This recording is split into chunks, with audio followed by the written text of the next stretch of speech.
Setelah kehilangan segalanya, dia berlatih untuk menjadi prajurit terkuat dan balas dendam. Kota Labirin menarik orang-orang yang ingin menjadi petualang dari seluruh penjuru dunia. Orang-orang dari berbagai ras dan latar belakang datang ke sana untuk tumbuh lebih kuat, berburu monster, mendapatkan ketenaran dan uang. Nick adalah salah satu petualang yang tampaknya memiliki segalanya. Dia adalah pendekar pedang yang hebat, memiliki pacar yang luar biasa, dan merupakan anggota dari sebuah parti yang sangat terkenal. Semuanya berjalan baik-baik saja, sampai suatu hari pemimpin partinya yang bernama Argas yang merupakan ayah angkat serta gurunya memanggil Nick untuk memberitahu bahwa dia tidak menginginkannya lagi di parti mereka. Hal tersebut bukan tanpa alasan. Nick dinilai tidak memiliki pola pikir seorang petualang. Bahkan Nick dituduh terlalu mementingkan diri sendiri karena mencoba menendang keluar anggota parti mereka yang mencuri uang. Hal ini benar-benar mengejutkan Nick. Namun kemalangannya belum berakhir sampai di situ.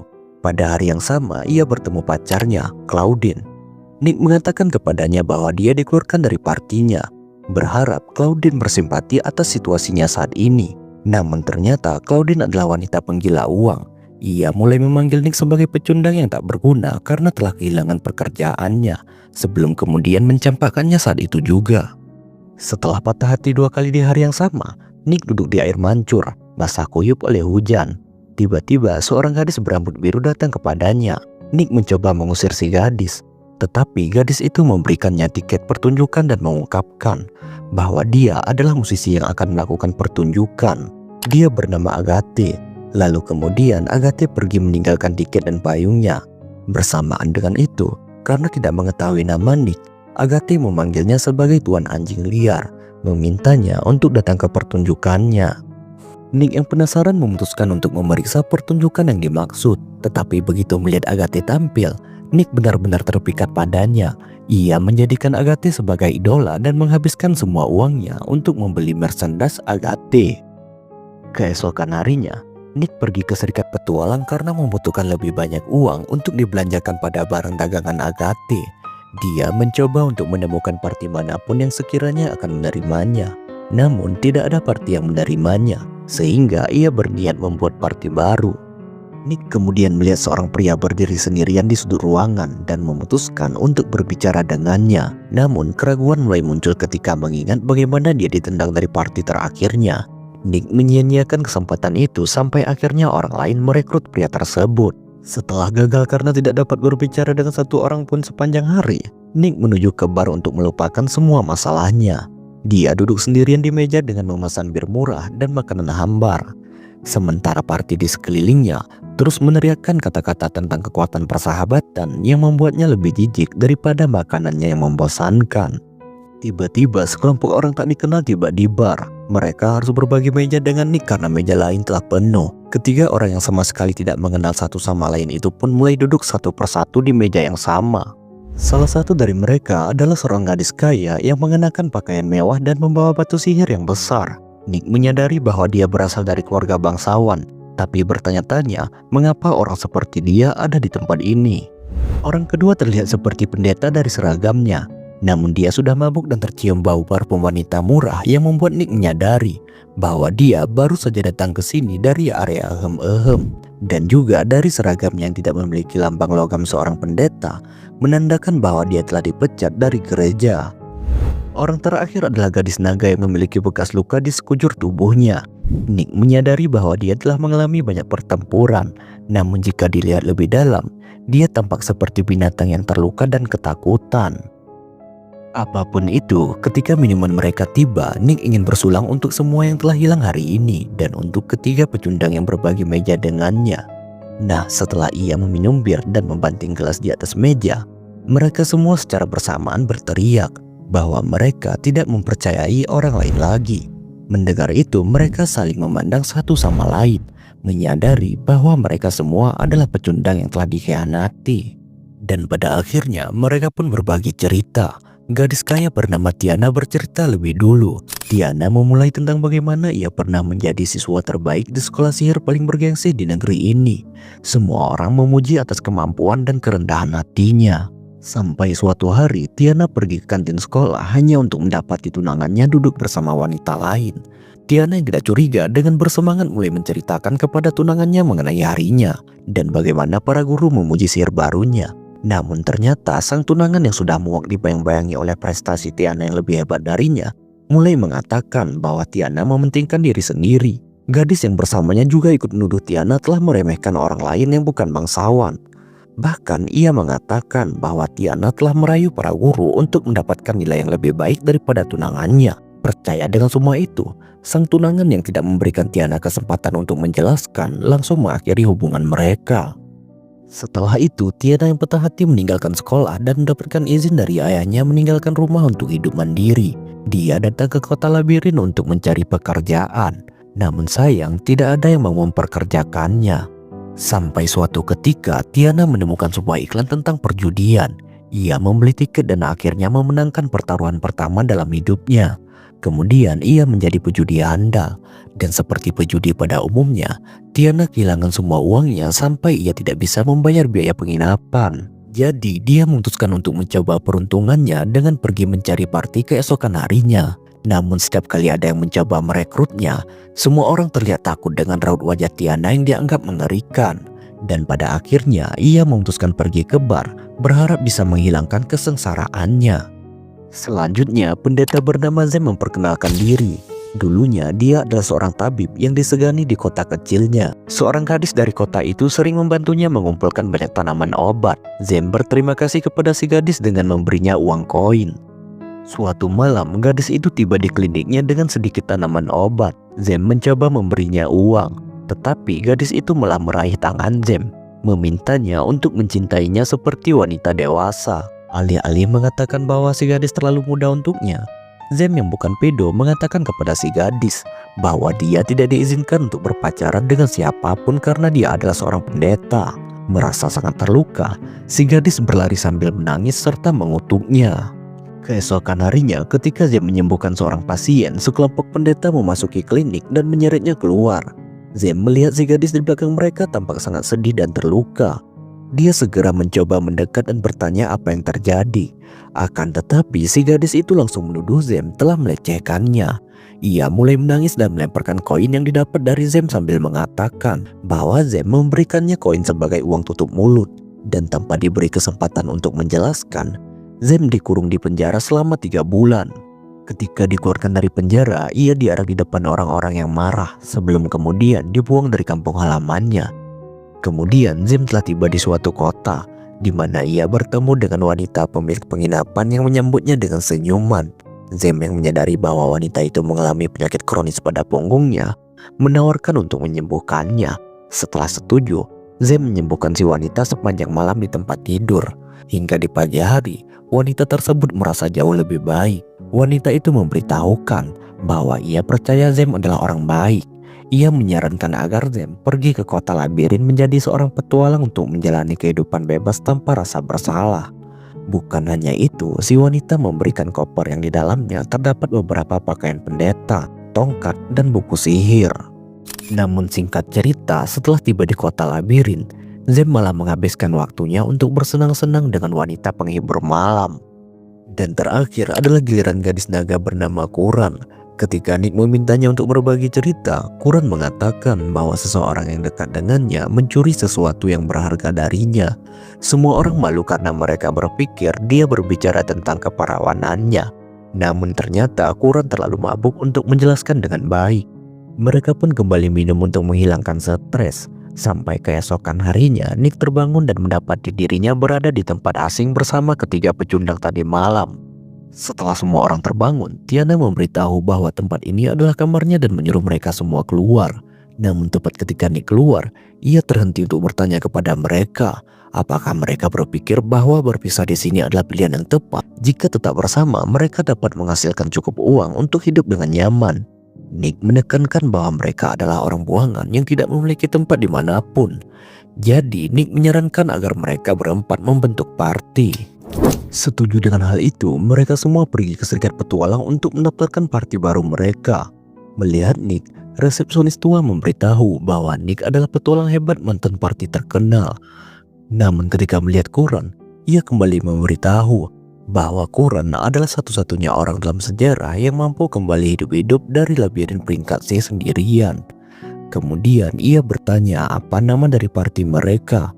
Nick pun mengusulkan nama party mereka sebagai Survivor. Malam harinya, dikarenakan mereka adalah orang-orang yang telah dikhianati, Nick menetapkan 3 aturan untuk memastikan tidak ada konflik. Peraturan pertama, tidak boleh mengusik hobi orang lain. Peraturan kedua, mereka sama-sama yang akan mengawasi uang serta mengaturnya. Peraturan ketiga adalah yang paling penting, mereka semua harus bertahan hidup apapun yang terjadi. Keesokan paginya, sebagai party pemula, mereka memulai dengan menjelajahi labirin level G yang sangat mudah.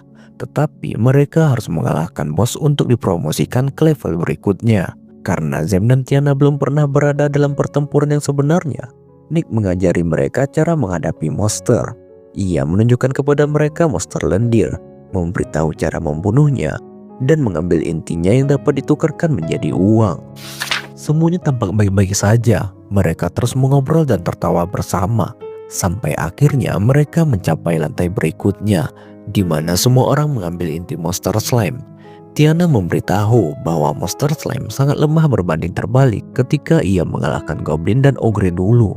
Namun tepat ketika itu ia terpleset hingga terjatuh. Wajahnya dipenuhi oleh lendir. Nick yang tertawa menyuruhnya untuk lebih berhati-hati. Namun Tiana yang kesal keluar dari formasi dan langsung menyerang ke arah monster dengan sihir esnya. Dan sial, serangan tersebut mengarah tepat pada Koran. Beruntungnya Koran adalah seorang petualang berpengalaman. Ia dapat memblokir serangan Tiana dengan pedangnya. Dan seketika suasana yang awalnya hangat langsung berubah. Tiana mencoba untuk meminta maaf, tapi Koran yang sudah marah mengatakan pada Tiana bahwa dia mencoba untuk mempercayai Tiana. Tapi apa yang dia lakukan? Hari pertama mereka menjelajahi labirin disertai perselisihan antara Tiana dan Koran. Namun bagaimanapun juga pada akhirnya mereka mencapai lantai atas serta bertemu bos labirin yang harus mereka kalahkan. Melihat itu, tanpa pikir panjang Tiana bergegas maju serta menggunakan sihir esnya untuk membekukan bos labirin. Tetapi ketika dirasa telah menang, slime itu meledak menenggelamkan mereka dengan lendir, sehingga mereka harus membersihkan lendir. Sambil membersihkan diri, Nick memberitahu Tiana bahwa dia perlu tetap tenang ketika menghadapi musuh yang tidak diketahuinya. Nick juga memberitahu Zem, sebagai seorang support di party mereka, Zem harus berada di formasi belakang. Dan karena Nick menyadari mereka semua tidak percaya satu sama lain, Nick mulai meletakkan semua perlengkapan di depan mereka lalu menjelaskan bahwa dia adalah seorang pendekar pedang yang ahli dalam pertempuran jarak dekat. Nick hanya bisa menggunakan senjata kecil, tidak bisa menggunakan sihir, tidak bisa menyembuhkan siapapun, dan tidak bisa menggunakan senjata berat seperti Koran. Ia membongkar keahliannya lalu menjelaskan bahwa mereka mencurigai satu sama lain karena tidak mengetahui keahlian masing-masing. Tetapi jika mereka saling memahami, mereka bisa lebih percaya. Suasana menjadi hening sebelum kemudian Zem juga ikut menjelaskan kekuatan dan kelemahannya, memberitahu bahwa dia pandai menyembuhkan orang, tetapi sama sekali tidak memiliki kemampuan menyerang, serta ia dapat dengan mudah dikalahkan oleh segala jenis kemampuan sihir atau fisik. Selanjutnya, Tiana menghampiri Koran untuk menunjukkan betapa menyesalnya ia atas apa yang telah terjadi. Ia meminta maaf lalu mengatakan bahwa dirinya ahli dalam sihir elemen angin, air, dan petir. Namun untuk elemen tanah, ia tidak bisa diandalkan. Sementara kelemahan terbesarnya adalah sihir api dan pertarungan jarak dekat. Kemudian Tiana kembali duduk sembari menggigil kedinginan sebagai akibat basah kuyup. Melihat itu, Koran melemparkan bola api di dekatnya untuk menyalakan api kecil yang bisa membuatnya tetap hangat. Dan pada akhirnya mereka kembali berbaikan. Setelahnya mereka pergi ke hutan goblin. Ding menjelaskan bahwa goblin tidak terlalu kuat sehingga mereka menyerang secara bersamaan. Salah satu goblin yang mencoba menyerang Zem langsung dihabisi oleh Nick. Kemudian melanjutkan memotong tanduk goblin untuk ditukarkan menjadi uang. Setelah Zem kembali diselamatkan oleh Tiana, mereka berhasil mengalahkan gelombang pertama serangan goblin dengan sukses. Nick pun meminta Tiana untuk menemukan di mana goblin lain bersembunyi menggunakan kemampuan pendeteksi sihir. Tiana memberitahu bahwa ada sekitar 10 goblin lain di depan mereka. Sebelum kemudian merasa janggal ketika merasakan kehadiran goblin yang tampaknya berbeda, di mana goblin tersebut memiliki 5 kali lipat energi sihir dari goblin biasanya. Nick segera menjadi waspada dan memberitahu bahwa itu pasti bentuk goblin yang berevolusi yang dikenal sebagai ogre. Ia juga menambahkan bahwa ogre sangat kuat dan biasanya ditemukan di labirin selanjutnya. Zim bertanya apakah mereka harus mundur. Nick menjawab bahwa mereka tidak dapat mundur, karena jika mundur, goblin akan mulai menyerang desa-desa terdekat. Nick mulai menyusun rencana dengan memberitahu bahwa ogre hampir kebal terhadap semua sihir, jadi pilihan terbaiknya adalah serangan fisik berat yang hanya bisa dilakukan oleh Kuran. Nick juga memberitahu bahwa ia bersama Kuran akan melakukan serangan. Zem diminta menguatkan mereka, dan Tiana akan memberikan serangan pengalihan. Setuju dengan rencana itu, mereka langsung menyerang dengan dimulai Kuran bersama Nick berlari ke arah goblin. Tiana melancarkan serangan esnya yang menghabisi banyak goblin keroco, sedangkan Zem terus menguatkan mereka hingga pada akhirnya sang ogre memanggil beberapa goblin yang bersembunyi. Nick dengan cepat menghabisi para goblin, membukakan jalan untuk Kuran. Melihat itu, Kuran yang telah percaya pada Tiana langsung berlari ke depan, sementara Tiana menggunakan serangan esnya membunuh goblin yang menghadang. Kuran melapisi pedangnya menggunakan sirah api, memberikan tebasan dahsyat yang langsung membunuh ogre itu seketika. Setelah kemenangan itu, Nick serta Kuran tengah mengambil tanduk goblin, dan ketika Kuran menyimpan tanduk tersebut, ia mengambil liontin dari sakunya. Sepertinya liontin itu pemberian dari orang yang berharga bagi Kuran. Namun ketika Nick berusaha mencabut tanduk salah satu goblin yang sangat keras, ia terhempas mengenai Kuran. Namun sayang, tanduk tersebut terpental jatuh mengenai liontin. Untuk menjelaskan tentang liontin tersebut, kita diperlihatkan pada masa lalu Kuran, di mana sebagai ras naga yang agung ia memiliki misi melayani calon pahlawan. Kala itu, Kuran telah menemukan orang yang dianggapnya sebagai calon pahlawan, yaitu Kalos.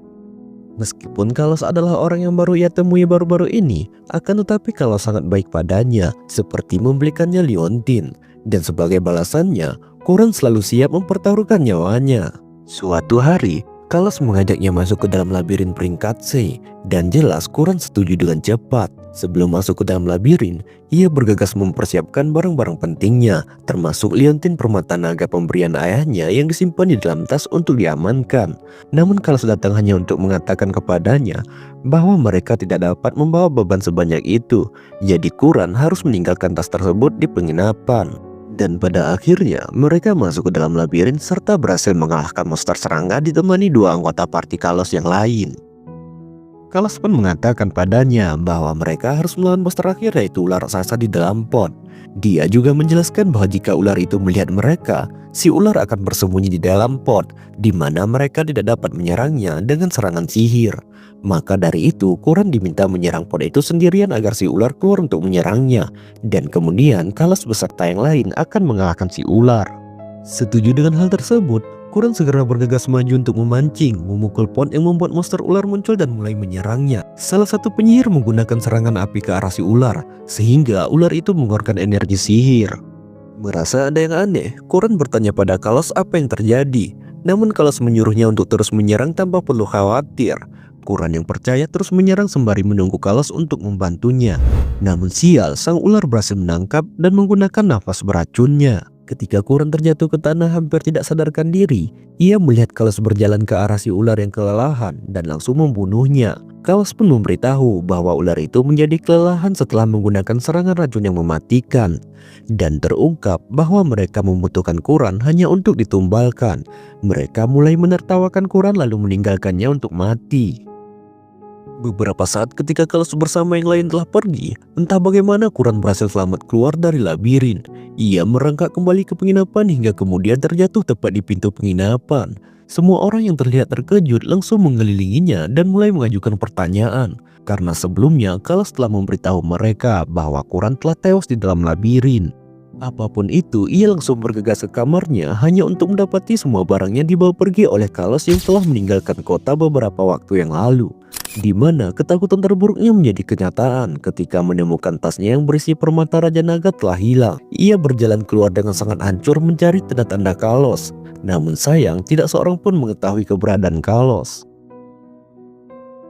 Suatu hari, Kuran melihat seorang petualang solo yang sangat terkenal bernama Viv. Kuran mulai mengikutinya berkeliling pergi ke setiap restoran yang Viv kunjungi dan mulai mengisi kekosongan di hatinya yang diciptakan oleh Kalos dengan memakan makanan enak. namun baru saja belajar menikmati hidup seperti VIP yang memakan makanan enak.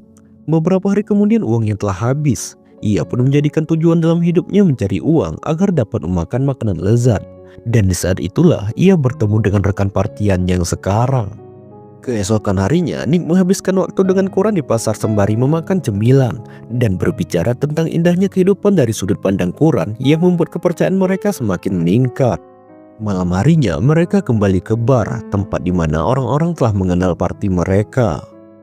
Namun tepat ketika itu, asisten resepsionis memanggil mereka ke atas.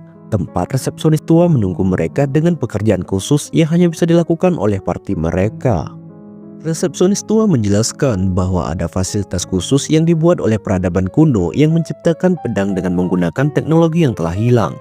Tugas mereka adalah mencari pedang kuno ikatan dan persahabatan. Sementara untuk imbalannya akan dibayar mahal. Dan tanpa membuang waktu lagi, setelah mendapatkan detail mengenai pedang itu, keesokan harinya mereka memasuki fasilitas yang dimaksud dan langsung mengalahkan beberapa monster. Masuk lebih dalam, terlihat fasilitas itu sangat maju secara teknologi. Dan ketika mereka mencapai area di mana lampu hijau menyala, Nick mencoba untuk memeriksa. Dan dari dinding sebelahnya terbuka sebuah jalan menuju ruangan gelap raksasa. Mereka semua menjelajah ke dalam ruangan itu, di mana tiba-tiba lampu menyala dan sebuah suara mulai berbicara mengucapkan selamat kepada mereka karena telah berada di tempat ini untuk mendapatkan kekuatan. Mereka menyadari bahwa suara-suara itu berasal dari pedang patah di tengah ruangan. Si pedang menjelaskan bahwa dirinya adalah pedang suci keadilan dan persahabatan, mahakarya persenjataan sihir, senjata psikis kelas malaikat dengan nama produk pedang ikatan. Setelah beranggapan bahwa pedang itu merupakan pedang yang mereka cari, Nick berusaha meraih si pedang sembari memberitahukannya bahwa mereka dikirim untuk mengambil pedang ikatan. Namun mengetahui hal itu, si pedang menolak, meminta mereka untuk tidak menjualnya, mengklaim tidak semua orang layak mendapatkan kekuatan suci. Ia juga mengatakan bahwa dirinya telah ditipu hingga berakhir di dalam labirin ini untuk waktu yang sangat lama. Apapun itu, Nick yang hanya ingin misi mereka berhasil langsung mengambil si pedang. Namun tiba-tiba ledakan besar terjadi. Pedang itu memberitahu mereka agar bersiap-siap. Sebagai pelindung si pedang, raksasa golem telah terbangun. Mereka tidak dapat keluar dari tempat ini sebelum mengalahkannya. Dan benar saja, sesaat kemudian muncul monster raksasa.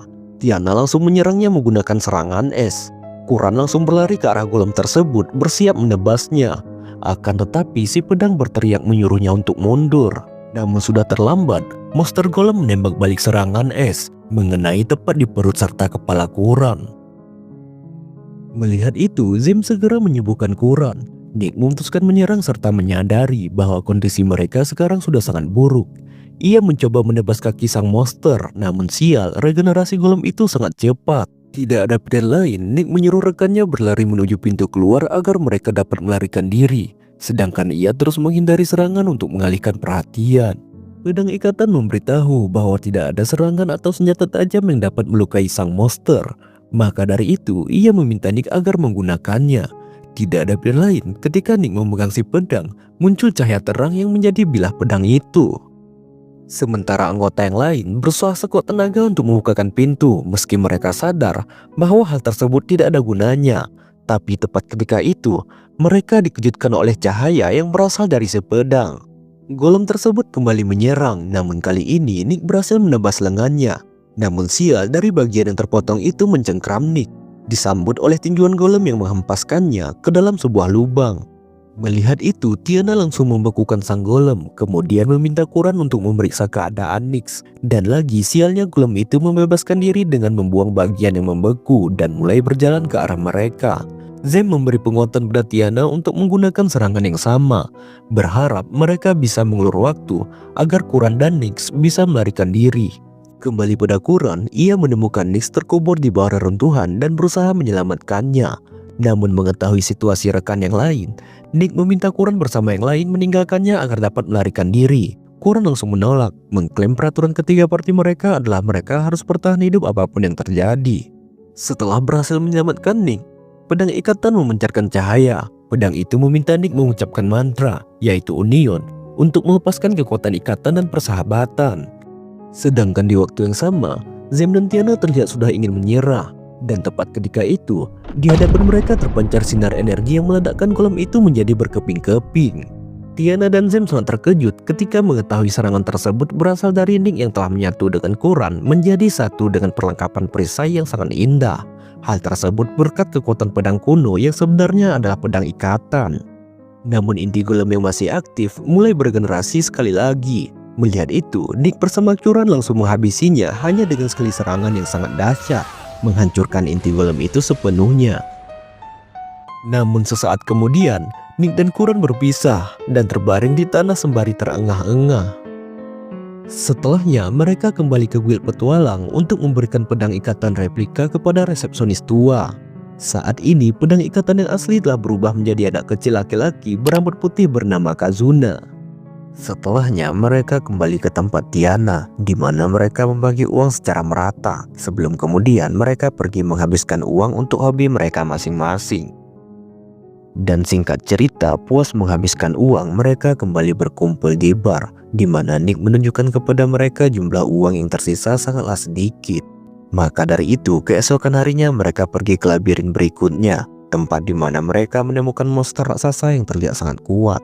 Mereka semua bersembunyi mengatur rencana. Sebelum kemudian, Kazuna berlari ke arah si monster hendak menunjukkan kekuatannya. Ia langsung menyerang yang berhasil ditangkis oleh si monster.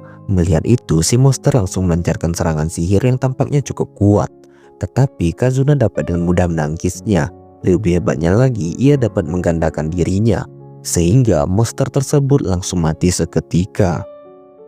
Melihat itu, Nick mengatakan bahwa ia merasa sedikit lelah meskipun tidak melakukan apa-apa. Kazuna memberitahu bahwa hal tersebut dikarenakan ia menggunakan stamina dan mana Nick untuk melakukan penyerangan barusan. Saat ini berkat kekuatannya, mereka semua saling terhubung satu sama lain. Apapun itu, dirasa misi mereka telah berhasil, mereka memutuskan kembali. Sementara Tiana dan Zem ingin beristirahat, Quran mengajak Kazuna dan Nick pergi ke restoran langganannya. Namun saat Nick melihat restoran itu, hatinya hancur karena menyadari bahwa itu adalah restoran yang sama tempatnya dulu sering berkencan dengan mantannya. Bahkan ia dicampakkan Claudine di restoran tersebut. Namun tidak ada pilihan lain, ia terpaksa masuk ke dalam. Mereka mulai memesan makanan. Nick berusaha menyembunyikan kesedihannya, tapi tiba-tiba ia mendengar suara yang sangat familiar. Saat ia berbalik, ia terkejut melihat mantan pacarnya yang sedang berkencan dengan pria lain di tempat duduk yang sama di mana mereka dulu sering duduk bersama. Namun anehnya, terlihat bahwa si pria muda tengah memberikan Claudine hadiah ulang tahun. Tapi Claudine justru meminta bantuan uang untuk kembali ke kampung halamannya, mengklaim ibunya sedang sakit parah. Pria malang itu berjanji akan membantu Claudine menemukan solusi. Mendengar itu, Nick yang sudah muak menghampiri mereka. Ia duduk di sebelah pria muda yang membuat Claudine gugup.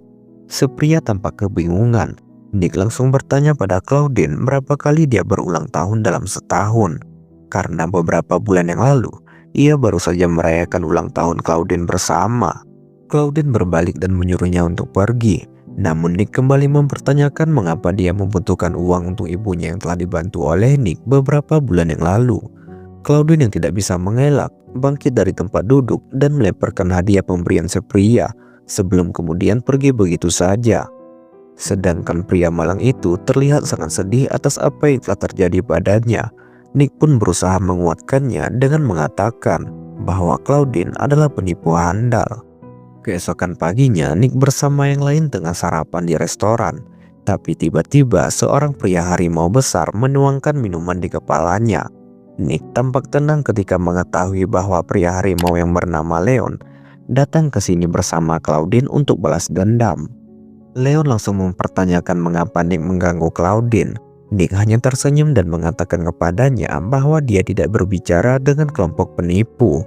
Leon yang marah mengajaknya untuk menyelesaikan masalah di luar, dan kedua pria itu pun langsung keluar memasuki gang gelap, tempat Nick bersiap untuk bertarung. Sebelum kemudian Leon segera meminta maaf dan mengatakan kepadanya bahwa dia sudah cukup puas dengan Claudine yang telah menipu banyak orang, karena ternyata Claudine adalah anggota penipu yang diketuai oleh Leon.